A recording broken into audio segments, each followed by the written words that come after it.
में बात चल रही थी।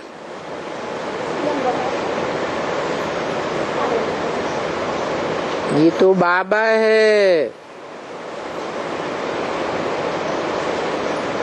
और हम बच्चे याद भी करते हैं।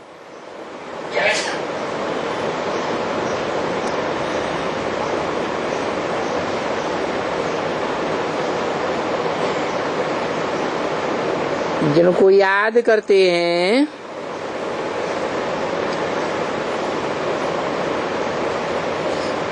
वो स्वर्ग का रचयिता है। तो जरूर वर्षा मिला है ना।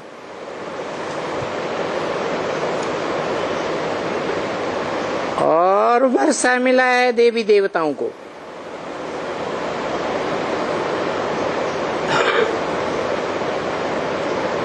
किनको? देवी देवताओं को वर्षा मिला है।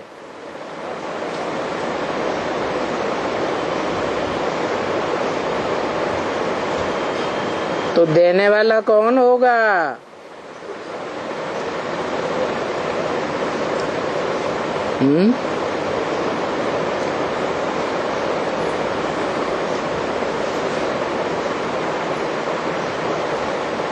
देवता उसे कहा जाता है जो देने की ही आकांक्षा रखता है।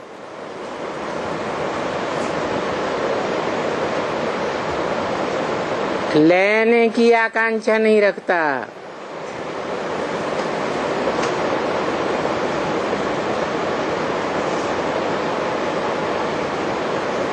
और देवताओं को वर्षा देने वाला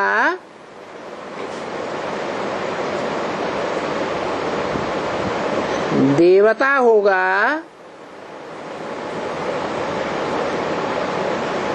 या मनुष्य होगा, या मनुष्य रूप में कोई ब्राह्मण होगा।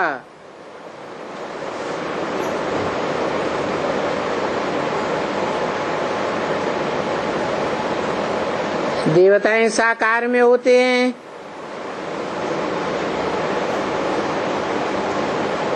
स्वर्ग में होते हैं,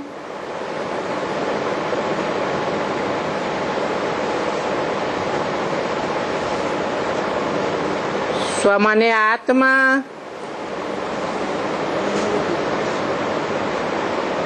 आत्मिक स्टेज में होते हैं।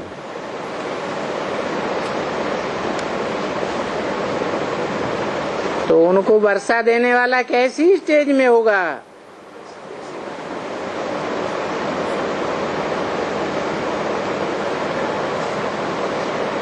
वो भी तो आत्मिक स्टेज में होगा ना।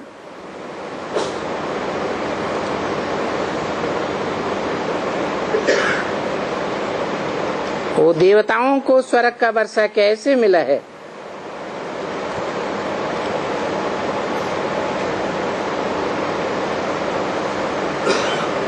क्या प्रैक्टिस की?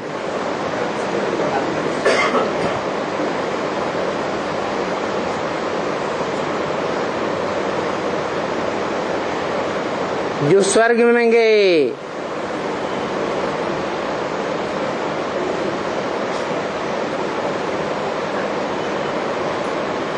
मृत्युलोक में मरेंगे तो मृत्युलोक में जाएंगे।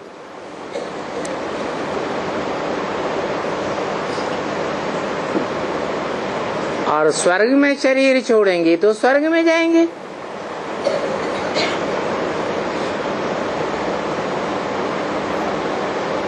तो अभी तो दुनिया में नरक है ना, स्वर्ग है या नरक है?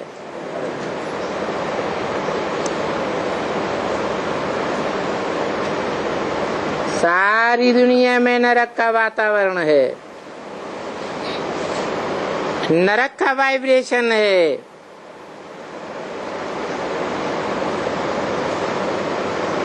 तो स्वर्ग में कैसे जाएंगे?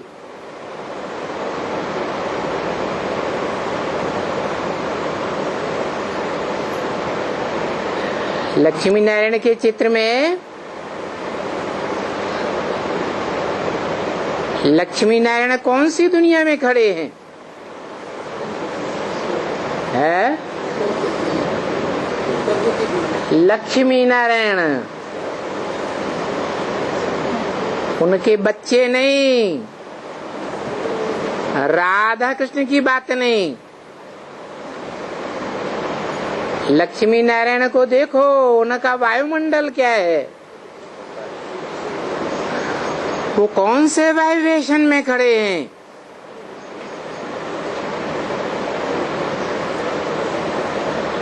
उनके चारों ओर जो वाइब्रेशन है, कौन सा वाइब्रेशन है?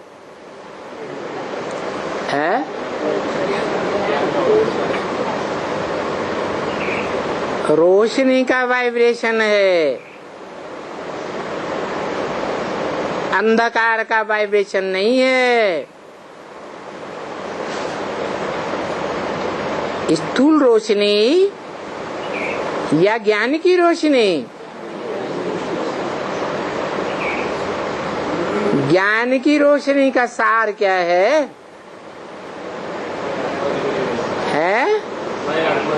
आत्मिक स्थिति।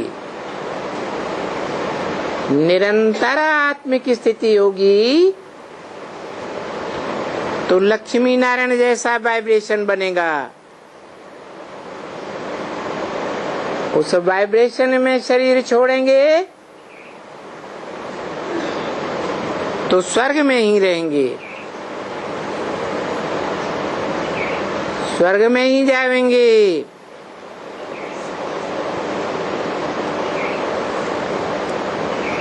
तो देवताओं को वर्षा कैसे मिला? स्वस्थिति की प्रैक्टिस करने से मिला।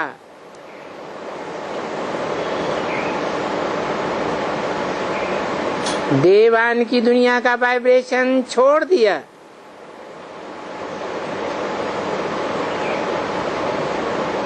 मेरी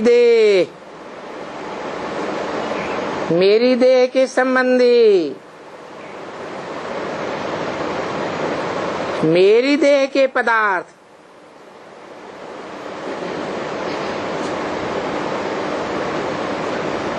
मकान, जमीन, जायदाद,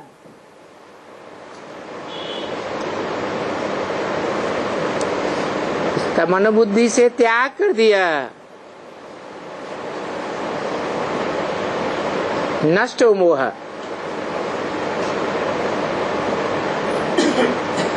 स्मृति लब्धा, सदा काल के लिए आत्मिक स्मृति की प्राप्ति हो गई। इसलिए बताते हैं याद करो, अपन को आत्मा समझ, आत्मा के बाप को याद करो।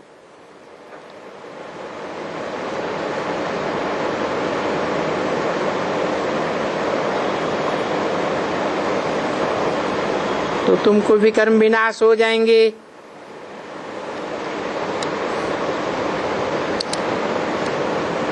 तो जरूर मुक्ति धाम में जाएंगे।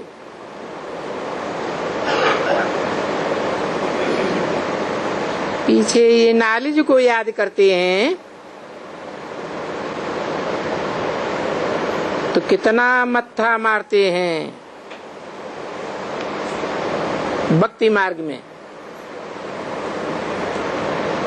कितने धक्के खाते हैं। और अच्छी तरह से समझते हैं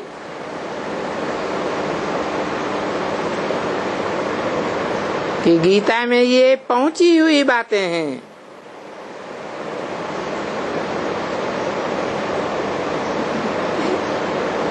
तो इन बातों को तुम बच्चे कोई को भी बताते रहे।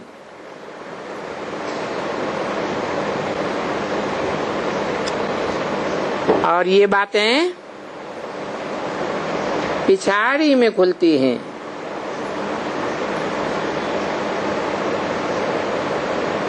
तो यहाँ कलयुग का अंत पिछाड़ी है। अभी यहाँ बच्चों को सहज भी है। जितना जितना पिछाड़ी होता जाएगा, ये ज्ञान सहज होता जाएगा।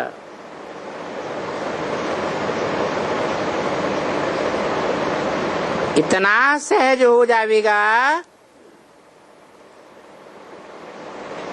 कि 500-700 करोड़ आत्माएं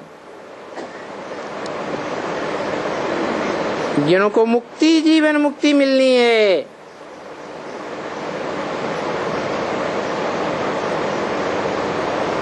वो सब सहज ज्ञान को जान जाएंगी।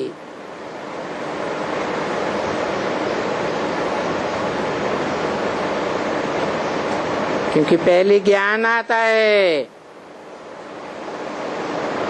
फिर ज्ञानदाता आता है।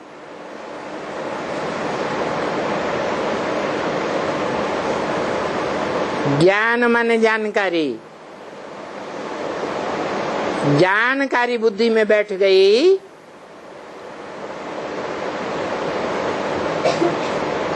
तो ज्ञानदाता भी बुद्धि में बैठता है। ज्ञानदाता है बाप।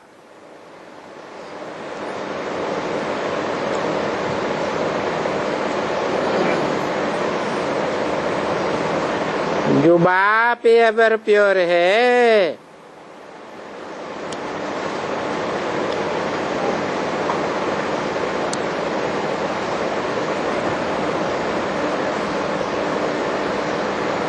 ज्ञान सिर्फ सुनाता है या समझाता भी है?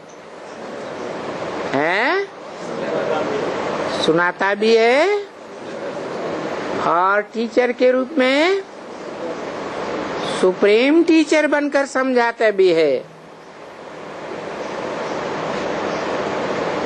वही एक हमारा बाप भी है, सुप्रीम टीचर भी है।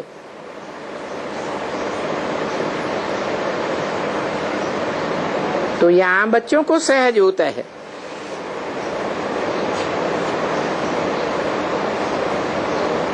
जिन बच्चों को सहज होता है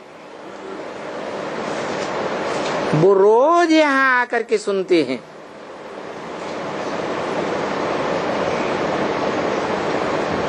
और जितना हो सके बाप को याद करें उतना अच्छा है।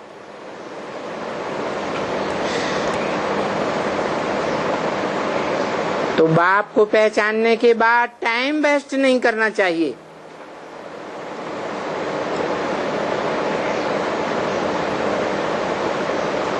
बाप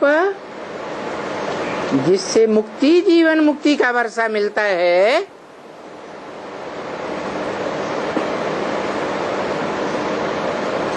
उस बाप की पहचान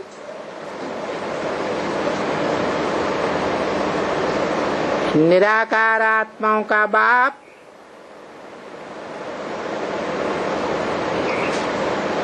निराकार शिव देते हैं।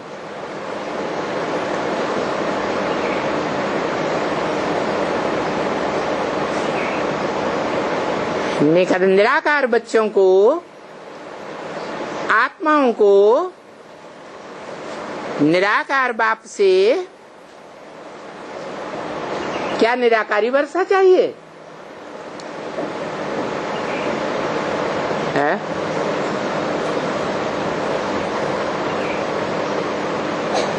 निराकारी वर्षा क्या है? ज्ञान है निराकारी वर्षा। और बच्चे हैं नंबरवार लेने वाले।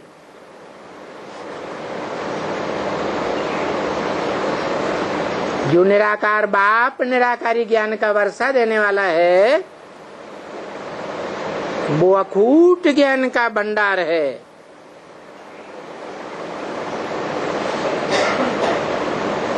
क्योंकि जन्म मरण के चक्र से न्यारा है। हम सब मनुष्य आत्माएं जन्म मरण के चक्र में आने वाली है। इसलिए भूत भविष्य वर्तमान को भूल जाती हैं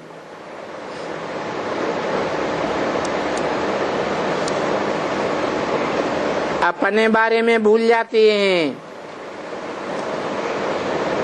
कि मैं आत्मा जो पार्टदारी हूँ इस रंगमंच पर, जन्म जन्मांतर क्या क्या पार्ट बजाया।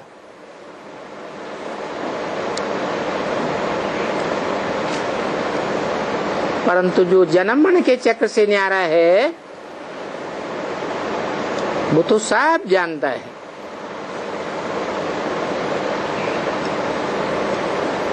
अपने पार्ट को भी जानता है,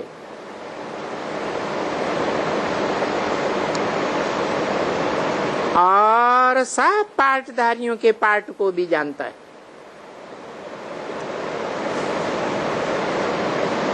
वो डायरेक्टर है, पर्दे के पीछे रह करके पार्ट बजाता है।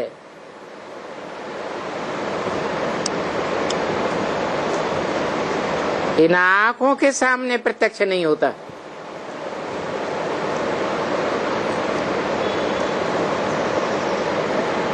ज्ञान के तीसरे नेत्र से जाना जा सकता है।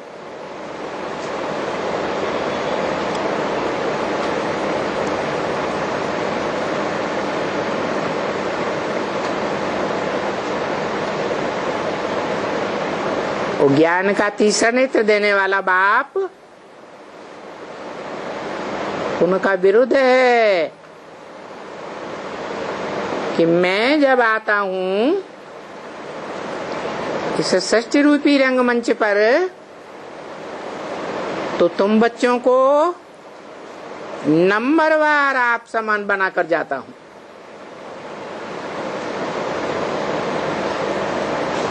तुम बच्चे हो आपस में आत्मा आत्मा भाई भाई। मैं तुम्हारा बाप हूँ। मेरे से तुम्हारा दूसरा कोई संबंध नहीं।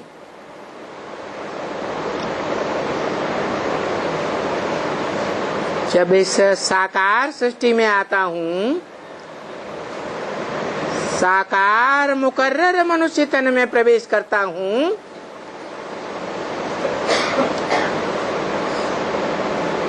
तो तुम्हारे अनेक प्रकार के संबंध बनते हैं। जो तुम गाते आते हो, त्वमेव माता च पिता त्वमेव, त्वमेव सर्वं मम देव देव।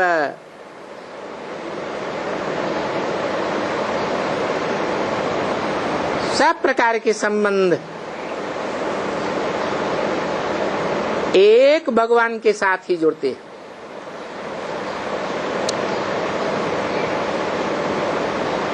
तो संबंध सम माने समान, बंध माने बंधन। संबंध साकार में जोड़े जाते हैं, शरीर के साथ जोड़े जाते हैं। अनेक प्रकार के संबंध शरीर की इंद्रियों के साथ जोड़े जाते हैं या बिना इंद्रियों के जोड़े जाते हैं। है? साकार शरीर के साथ जोड़े जाते हैं।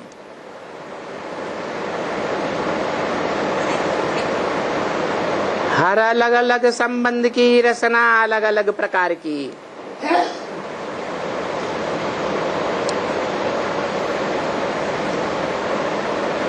तो ऐसे साकार में आए निराकार बाप को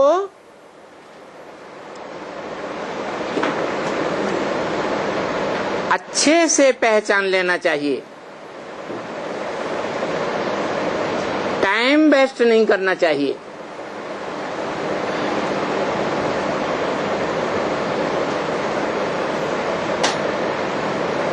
जो बाप का डायरेक्शन है, त्रिमूर्ति में पहले पहले बाप का परिचय दो। परंतु बच्चे बाप का सही परिचय देते ही नहीं है, अपने ही तिक तिक तिक करते रहते हैं।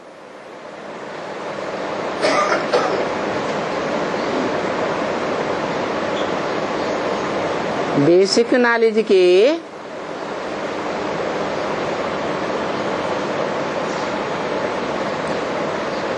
अबोध बच्चे हैं तो बेसिक नॉलेज के बतौर जो बेसिक ज्ञान लेते हैं कि मैं आत्मा ज्योति बिंदु, मुझे ज्योति बिंदु निराकार आत्मा का बाप निराकार ज्योति बिंदु,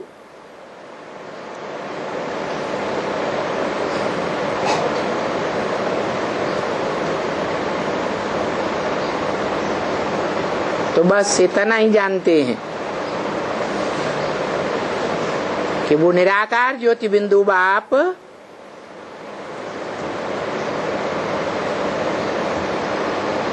जिस तन में आकर के बेसिक ज्ञान देता है, जिसे गीता ज्ञान कहा जाता है। बोला भी है, अभी गीता ज्ञान कहेंगे, गीता ज्ञानामृत नहीं कहेंगे। तब बोला था जब दादा लेखराज ब्रह्मा के तन में सुप्रीम सोल बाप की वाणी चल रही थी,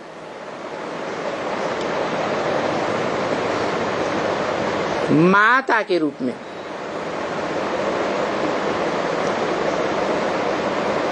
माता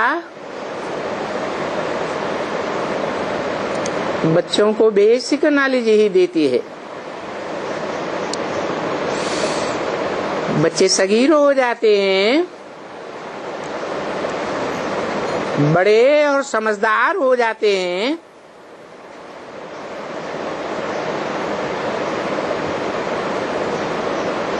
तो उन्हें गहरी नॉलेज चाहिए, हायर क्लास की नॉलेज चाहिए, जो प्रायः करके माता नहीं देती है।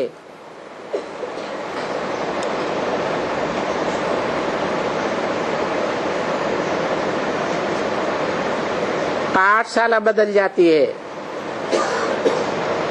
स्थान बदल जाता है, टीचर्स भी बदल जाते हैं।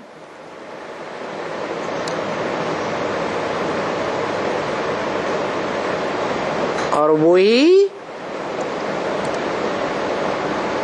सूरदास के कवित्व हृदय,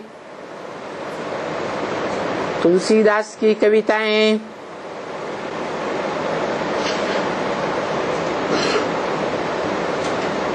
मीरा के गीत,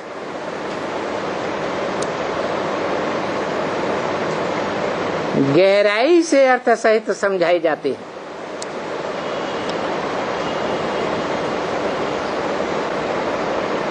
लंबी चौड़ी व्याख्या मिलती है।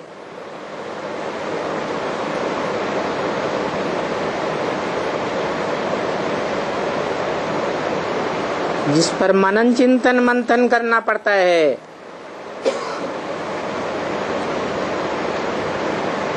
उसे कहते हैं हायर नॉलेज, एडवांस नॉलेज कहो।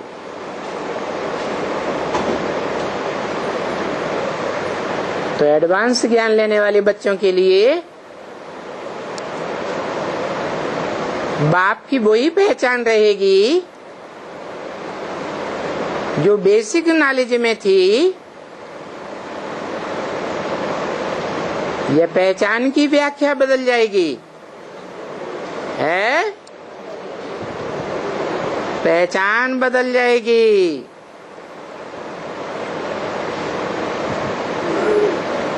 तो बताया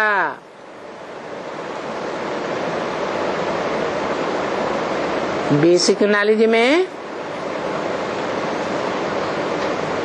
जो आत्माओं के बाप का परिचय देते थे,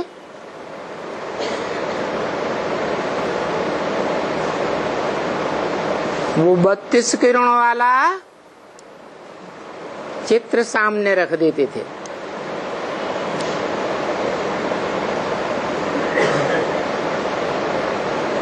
लिंग रूप में विचित्र रख देते थे।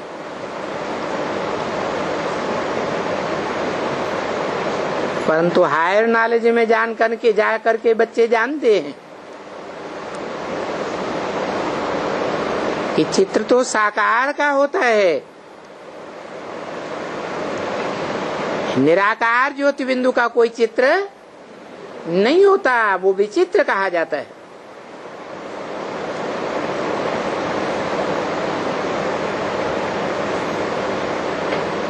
वो विचित्र बाप कहते हैं कि मैं तुम बच्चों को आप समान बनाकर जाता हूं, अर्थात तुम बच्चे नंबरवार निराकारी, निर्विकारी, निरहंकारी बनते हो। तो जो भी आत्मा भाई भाई बच्चे हैं, उनमें कोई बड़ा बच्चा होगा या नहीं होगा?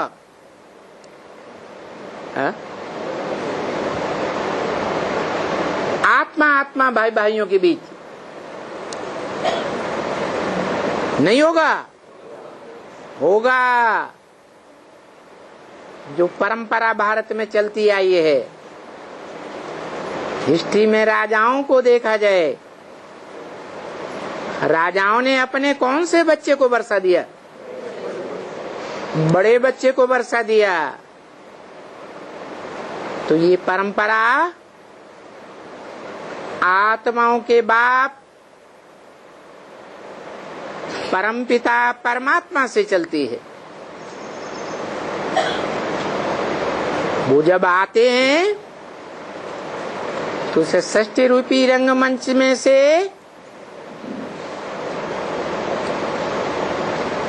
कौन से बच्चे को ढूंढ लेते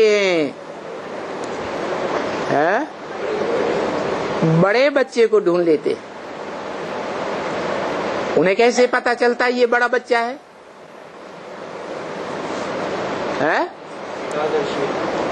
हाँ, त्रिकालदर्शी है। परंतु कहते हैं मैं त्रिकालदर्शी तो हूं, लेकिन मास्टर त्रिकालदर्शी नहीं। मैं थ्योरी तो बताता हूं, लेकिन तुम बच्चे उस थ्योरिटिकल ज्ञान को प्रैक्टिकल में लाते हो, तो तुम मास्टर त्रिकालदर्शी बनते हो।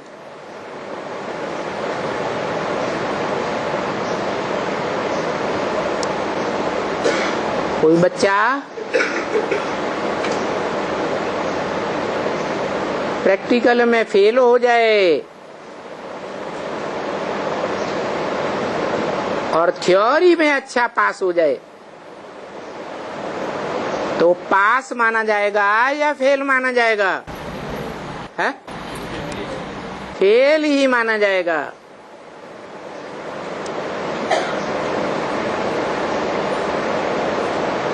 तो बाप जो ज्ञान देते हैं,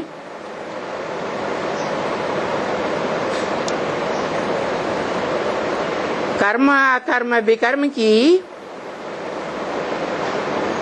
जो नॉलेज देते हैं, उस नॉलेज को लेकर तुम बच्चे प्रैक्टिकल धारण करते हो।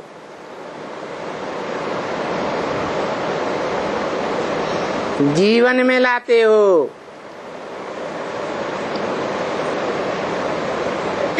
और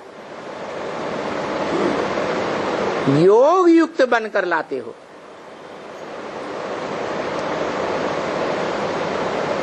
तो तुम बच्चे ज्ञान के साथ साथ योग बल की पावर भी धारण करते हो। इसलिए तुम बच्चे नंबरवार योगी बनते हो। मुझे योगी कहेंगे, शिव को योगी कहेंगे, है? क्यों? वो किससे योग लगाएगा? उसे तो योग लगाने की दरकार ही नहीं है, वो तो सदाशिव है।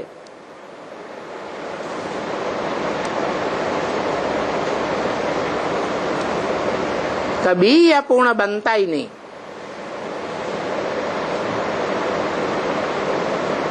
जो अपूर्ण बनते हैं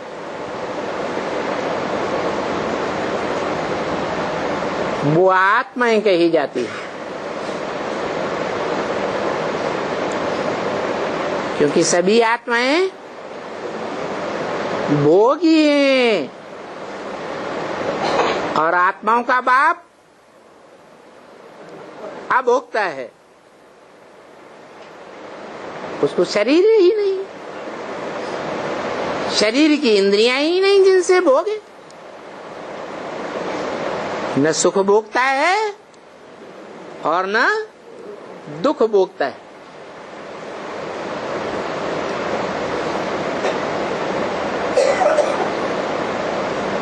हम बच्चों को कर्म की गति सिखाता है, जीवन जीने की युक्ति बताता है।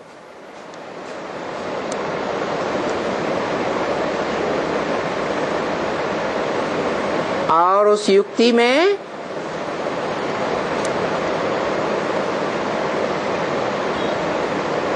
योग की विधि भरी हुई है। योग कहो याद कहो,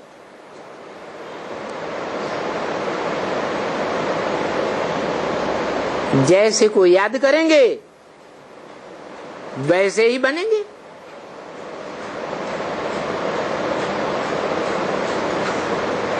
जैसे का संग करेंगे वैसे ही बनेंगे।